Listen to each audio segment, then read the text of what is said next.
Faceplates can give you quick access to the core parameters within your rack. They can be created for individual plugins or tasked to manage entire environments, giving you control over macro parameters, modifiers, and much more. In this video, we'll go over the basics from loading factory content to creating your very own faceplates. In this rack, I've loaded a handful of the DAW Essentials plugins, and in Stack Editor view, we can see their factory faceplates. Loading a factory faceplate is quick and easy. At the bottom of our effects chain is the bus compressor. To load its factory faceplate, click on the three lines, navigate to Load Generic Preset, and then Factory before selecting the bus compressor faceplate. While faceplates lend themselves nicely to the Stack Editor view, they can also be viewed back in the Rack Editor. Simply click on the Faceplate tab, and the faceplate is displayed for whichever plugin is currently selected. Factory faceplates serve as a good starting point and can be edited as you please. Simply click the lock icon and we're taken into edit mode. Here we can move, resize, change the skin, assign a different parameter, and much more. Once done, you can exit edit mode by clicking the lock icon. Your custom faceplate can then be saved by clicking the document icon and choosing Save Preset. Let's now take a look at how we can create a faceplate to control any element within our rack environment. Here we have a rack containing Subtractive, a volume and pan plugin, an LFO modulating the volume and pan plugin, a bit crusher, a reverb, and a low-pass filter. With the rack selected, click on the Faceplate tab and click the lock icon to enter edit mode. Before we can start adding rotaries and buttons to our faceplate, we need to set a canvas size. This is achieved by dragging the width and height sliders here. Once happy with your canvas size, you can start adding controls either by right-clicking, navigating to Add Control and choosing Parameter, or by mouse dragging an area and releasing the mouse to open the Add Control menu. We can resize this, choose the type of control, and also choose a style for the control. We can now assign this to any parameter within our rack. Simply right-click and navigate to Assign Parameter. Here we can see the menus for each of the elements in our rack environment.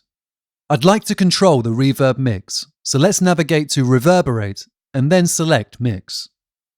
If we exit edit mode, we can quickly test this.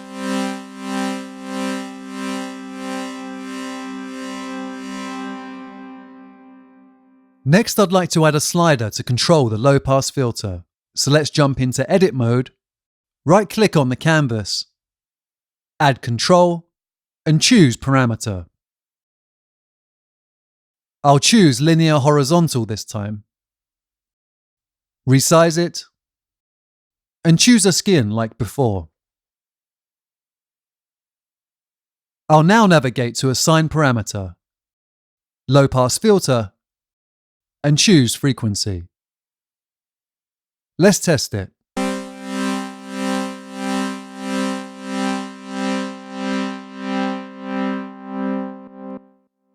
Next, let's work through that same process to add a rotary to control the rate of the LFO.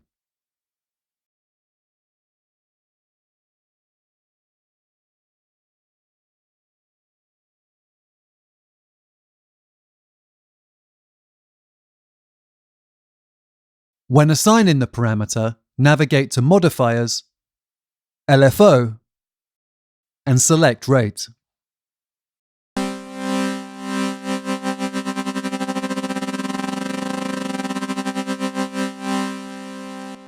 Finally, I'd like to add a button to turn our bit crusher on and off. This time we'll right-click, add control, and select button. I'll choose a style and then resize this before assigning a parameter.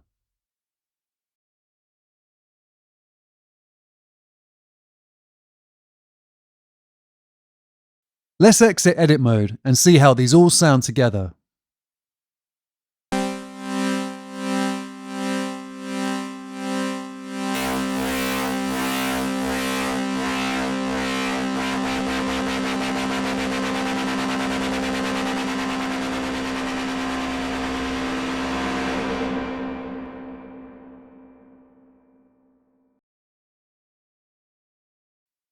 Macro parameters are extremely powerful, and these can also be controlled from a faceplate.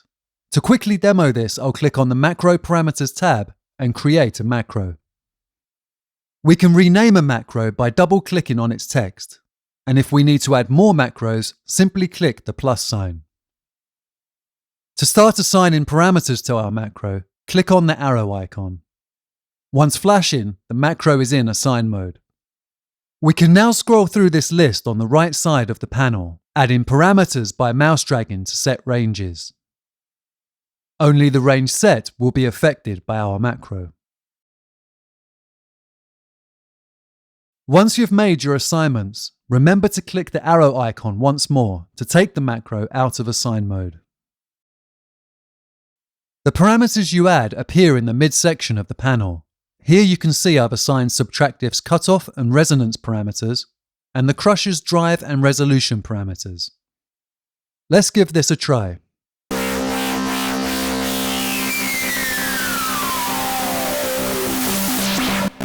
Okay, so with our macro working, let's go ahead and add it to our faceplate.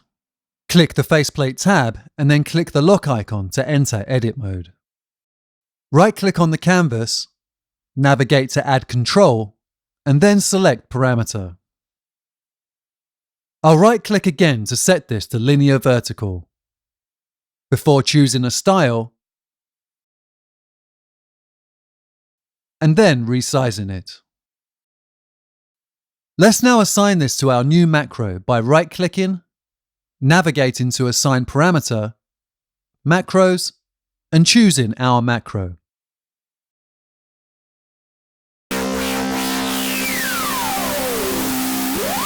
Now that's working, I'll hold a key on my MIDI controller and have some fun tweaking our faceplate.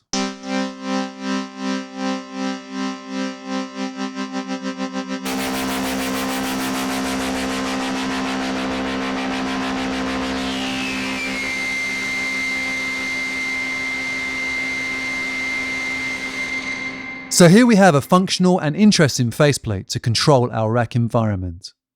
With regard to aesthetics, you can change the background colors, load background images, add custom text, and more.